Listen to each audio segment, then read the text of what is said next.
I'm sorry. Thank you very much, ma'am, for this opportunity to speak on this important bill. Ma'am, our YSR party, headed by our young and dynamic leader, Jagan Mohan Reddy, we support it with few riders. The Supreme Court has already made this triple talaq as unconstitutional, and therefore, to make it uniform the diverse amongst various religions, I don't think that extra punishment of 3 years or the fine is required. With that condition, we have no objection to agree to this law. By putting extra punishment in this case, literally we are driving the wedge between different communities, and we are dealing the case of divorce differently with regard to the Hindus and Muslims and others. So therefore, the punishment that is suggested, 3 years and the fine, could be taken back. Since the marriage and the divorce on the concurrent list, I wish that the government should have taken the advice of the various state governments also, because it's in the concurrent list. The state governments also have a say in this. And in fact, the credit should be given to 2 women during the last 30 years. We have really brought out an important acts as far as the Indian Muslim women are concerned. One is that Shah Banu in 86 and now Sayara Banu in 2017.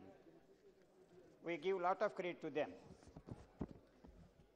This proposed bill has been already, thanks to the Supreme Court, has been already made the unconstitutional, triple talaq, cognizable, and also non-bailable, and civil convert into criminal.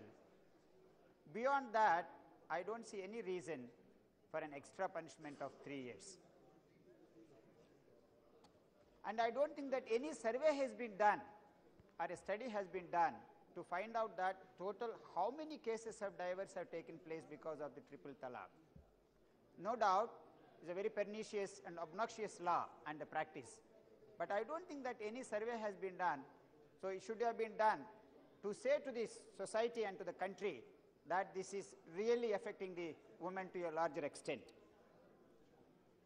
And in case of jailing the husband, and if there are the children, and for 3 years, who will be looking after those children and the woman is a big question mark. So as earlier speakers were mentioning, perhaps the state fund could be created in such a scenario if he has been jailed. And if still, despite all the people have offended and wanted to remove this punishment, still the government goes ahead, I think state fund is the one solution to look after this. Ma'am, the another important point is that Jammu and Kashmir have a separate laws already now. So how it is going to be implemented as far as Jammu and Kashmir is concerned, because the majority of the Muslims live there. And the reconciliation and arbitration is totally absconding. So we are really going ahead with the destruction of the marriages rather than rebuilding the marriage. So therefore, reconciliation and arbitration should also be considered. A minimum of 3 months should also be given. Yes. And it's a very, ma'am, you will pardon me, ma'am, for a few more minutes. It's extremely community specific. I don't think any law, particularly dealing with punishment, if it is a community specific, I have a fear that we are further alienating already they feel that the Muslim community is alienated. I don't think that this kind of community oriented penal action should not be there. BJP in its manifesto, and also by way of number of times by way of the Honorable President's speeches, it has clearly mentioned that the 33% reservation for women, and almost 3.5 years are over, and the government is still silent. We all feel extremely bad about that. If they're really concerned, if they're really shedding the tears for the woman, I think this is a high time. Maybe it would also be extremely beneficial for them in the coming election, but let them do it. Otherwise, if we see this law alone, as if the present government is shedding extra tears for Muslim women, so it need not be done. We appreciate, ma'am, it's a draconian, Yes. but it makes further draconian if the punishment is also continues to be put.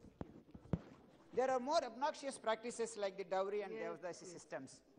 Perhaps the government should also look into those aspects. If you really consider the dignity of women in India, those obnoxious practices also should be taken off by a stricter punishment.